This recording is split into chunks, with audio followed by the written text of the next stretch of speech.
Friends, तो मूल concept के अगले पार्ट की तरफ बढ़ेंगे।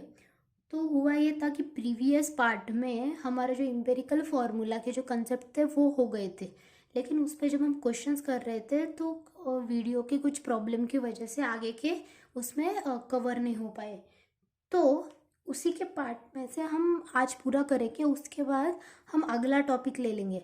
तो बढ़ते उसके एक क्वेश्चंस ले लेंगे, फिर उसका एक सब टॉपिक है वो भी कर लेंगे। दोनों होने के बाद हम आगे का जो होगा टॉपिक वो कंटिन्यू करेंगे। ओके, सो एक क्वेश्चन देख लेते हैं। A compound has vapour density 45। Okay, vapour से डेंसिटी दी हुई है 45 एंड इम्पेरिकल फॉर्मूला भी हमें दिया हुआ है। हमें बोला है कि मॉलिक्यूलर फॉर्मूला फाइंड आउट कीजिए। तो सबसे पहले अगर यहाँ पे वेपर डेंसिटी आ गया है तो vapour density is equal to molecular weight upon 2।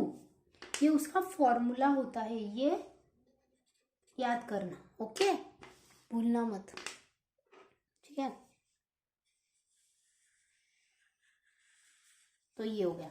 हाँ, तो अभी molecular weight is equal to VD into 2 कर लेंगे।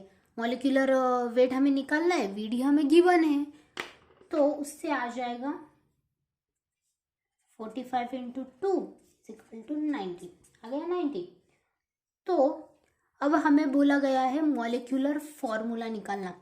तो प्रीवियस वीडियो में हमने एक कंसेप्ट देखी थी जो थी molecular formula mass upon empirical formula mass.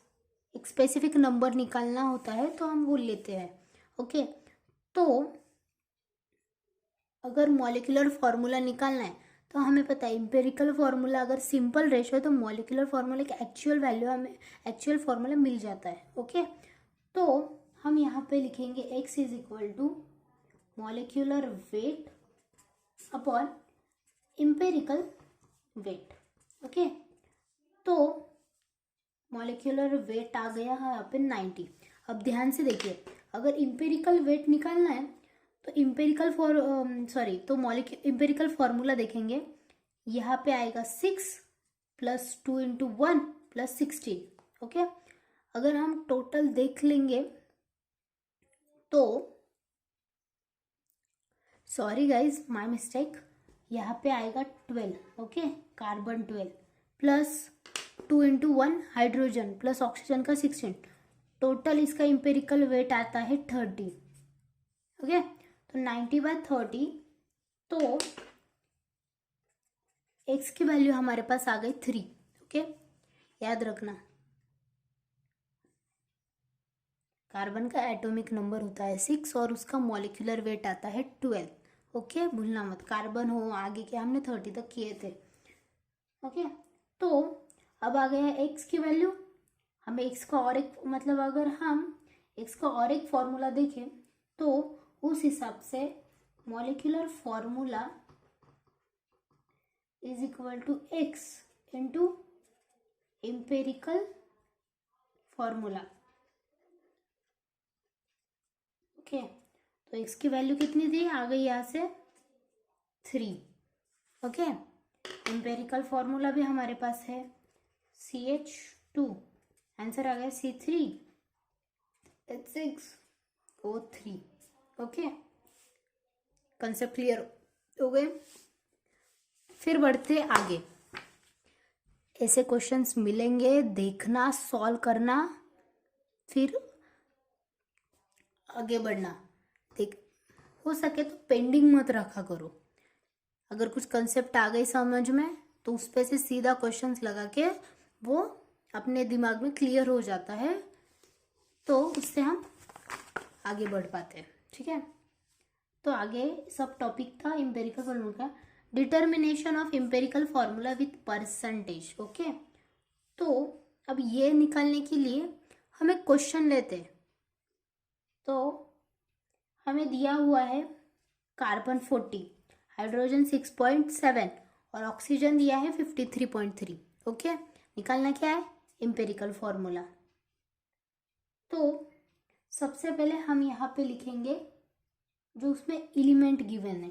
Okay, तो यहाँ पे एलिमेंट क्या क्या दिए है। ओके, एलिमेंट क्या क्या दिए है, या फिर पहले टेबल बना ले। ठीक है, एक काम करते हैं, पहले टेबल बना लेते हैं, फिर आएंगे उसके परसेंटेज। ओके, एलिमेंट के बाद आएंगे परसेंटेज। ठीक है, परसेंटेज के बाद आता है अगला कॉलम एटॉमिक वेट का। ओके, वही atomic weight, molecular weight. Okay, उसके बाद आता है एटॉमिक रेशो। अब एटॉमिक रेशो में हम लिखते हैं इज इक्वल टू, याद रखना, percentage upon atomic weight. Okay, उसके बाद आता है यस एक सिंपलेस्ट रेशो। ठीक है,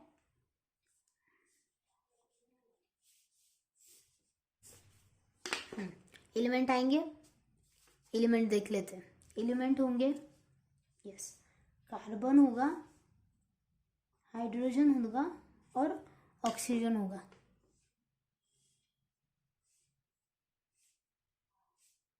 तो अब देखिए, कार्बन का परसेंटेज गिवन है, कितना है 40, हाइड्रोजन का दिया है कितना है 6.7 और ऑक्सीजन का है 53.3। हो गया। तो एटॉमिक वेट आएगा यहाँ पे कार्बन का 12, हाइड्रोजन का 1 और ऑक्सीजन का 16। ओके, उसके बाद एटॉमिक रेशो जो हमें परसेंटेज अपन एटॉमिक वेट जो आएगा 40/12, 6.7/1 और 53.3/16। ओके, तो उस हिसाब से 40/12 का आता है 3.33। ओके, उसके बाद 6.7 आएगा और 53.3 डिवाइडेड बाय 16 का आएगा वही 3.33। निकाल लेना आप। ओके, ये मैंने निकाले थे, उसके हिसाब से मैंने डाल दिए। फिर भी अगर कुछ हो, आपको लगे कि हमें सॉल्व करना चाहिए तो कर लेना, अच्छी बात है। फिर आगे बढ़ते हैं, सिंपलेस्ट रेशियो हमें फाइंड आउट करना है। अब ध्यान से देखिए, कभी भी अगर आपने कोई फॉर्मूला देखा होगा वहाँ पे तो ऐसा लिखा नहीं होता ना। अगर CH3 है और वहाँ पे CH का जो हमें एक दिया है एलिमेंट, उसके मोल्स कितने हैं 3 पॉइंट, मतलब उसकी जो अवेलेबिलिटी है उस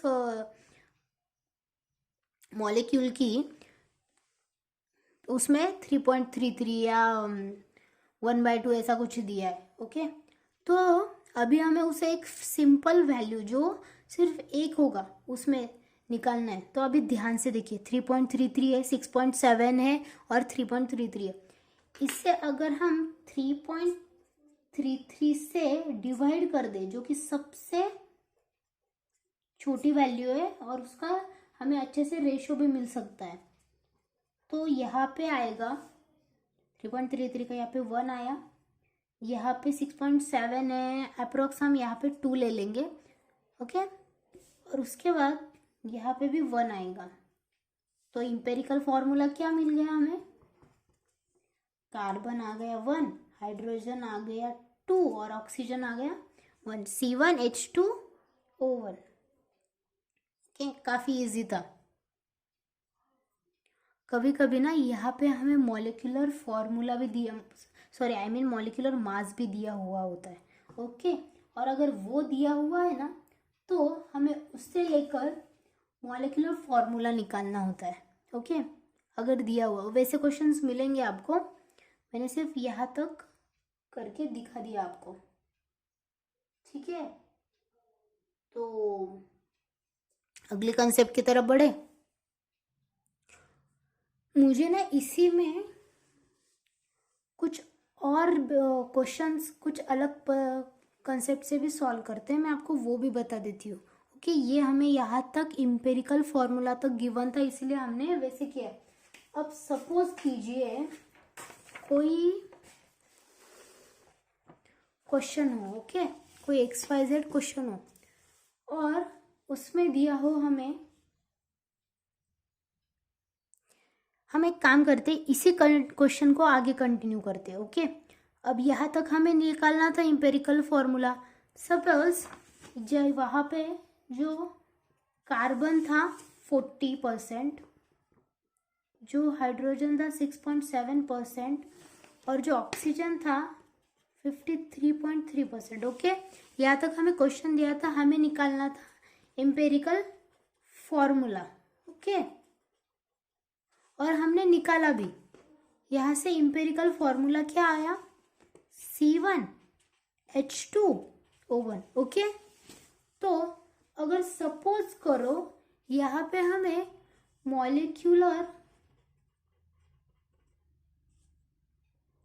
मास गिवन हो, ओके, और हमें उस पे से मॉलिक्यूलर फॉर्मूला पूछा हो, तो हम कैसे करेंगे आगे की concept? Okay, molecular mass suppose दिया हुआ है, क्या लेंगे हम उसको, 60 ले लेते हैं, ओके। एक क्वेश्चन है, बस देखते, ठीक है। हमने दिया था, हमें जब इम्पेरिकल फॉर्मूला पूछा गया हो तो हमें यहाँ तक कंसेप्ट करनी, ओके, मतलब यहाँ तक वो सॉल्व करना है, ओके। और अगर मॉलिक्यूलर मास पूछा हो, sorry I mean molecular formula पूछा और मॉलिक्यूलर मास दिया हुआ हो, तो हम करेंगे जो इम्पेरिकल फॉर्मूला हमारा आया था C1H2O1, उसके आगे हम जो इसका फॉर्मूला होता है molecular weight upon empirical weight, हम वो लगा लेंगे, ओके। तो मॉलिक्यूलर वेट हमें दिया था 60, ओके। अब देखिए CH2O1 दिया था, हमने पहले भी देखा carbon 12 plus 2 into 1 hydrogen plus 16 oxygen, उस पे से वैल्यू आई इम्पेरिकल वेट की 30। तो यहाँ पे हमने पुट की, हमें मिला 2। इसकी वैल्यू कितनी आई? 2। हमें पूछा क्या गया? Yes, molecular formula. तो जो मॉलिक्यूलर फॉर्मूला आएगा वो आएगा x इंटू इम्पेरिकल फॉर्मूला। हमने निकाला था इम्पेरिकल फॉर्मूला, इम्पेरिकल फॉर्मूला यहाँ से डालेंगे और x की वैल्यू यहाँ से, तो वो आएगा 2 इंटू C1H2O1 C2H4O2, ये आ गया उसका आंसर, ओके। अब उसी कंसेप्ट पर कुछ अलग क्वेश्चन देखें, तो अब देखिए यहाँ पे हमारे पास कार्बन है, हाइड्रोजन है, ऑक्सीजन है, हमारे पास वेपर डेंसिटी उन्होंने गिवन दी है और हमें निकालना है मॉलिक्यूलर फॉर्मूला। ऐसा कुछ क्या होता है, जब क्वेश्चन देखने के बाद उसमें क्या क्या दिया है ना वो पहले समझ लो, ओके। फिर आप क्वेश्चन को सॉल्व करने की तरफ बढ़िए। आपको दिमाग में ही इसमें ये दिया है, हमें इस पे से ये निकालना है, हमारे पास उसके ये फॉर्मूले पता है, ओके। ऐसा दिमाग में समरी बन जाना चाहिए, ओके। तो आगे बढ़ते हैं, अब आएंगे हमें निकालना क्या था, मॉलिक्यूलर फॉर्मूला दिया, निकालना है, दिया हमें कार्बन हाइड्रोजन ऑक्सीजन है और हमें वेपर डेंसिटी भी दी हुई है।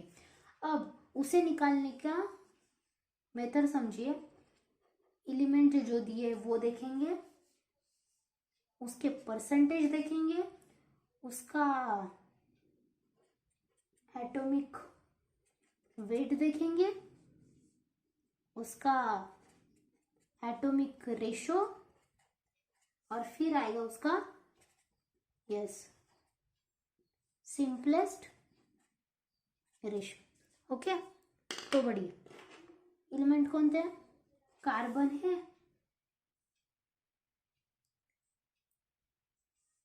हाइड्रोजन है और ऑक्सीजन है, ओके। एलिमेंट हो गए। अब देखिए परसेंटेज क्या क्या दिए है, 26.99, 2.22 और 71.19। ठीक है, एटॉमिक वेट क्या आएगा उसका, एटॉमिक वेट आएगा कार्बन का 12, हाइड्रोजन का 1 और ऑक्सीजन का आता है 16। Okay clear. अब देखिए एटॉमिक रेशो बहुत इंपॉर्टेंट है। देखिए एटॉमिक रेशो का हमने पहले भी देखा था, क्या था, परसेंटेज अपॉन एटॉमिक वेट, क्या, yes, percentage upon atomic weight. तो परसेंटेज आता है 26.99 और उसका एटॉमिक वेट उसके नीचे आएगा 12, इसका आएगा 2.22, नीचे आएगा 1, 71.19/16। ओके, तो जब हम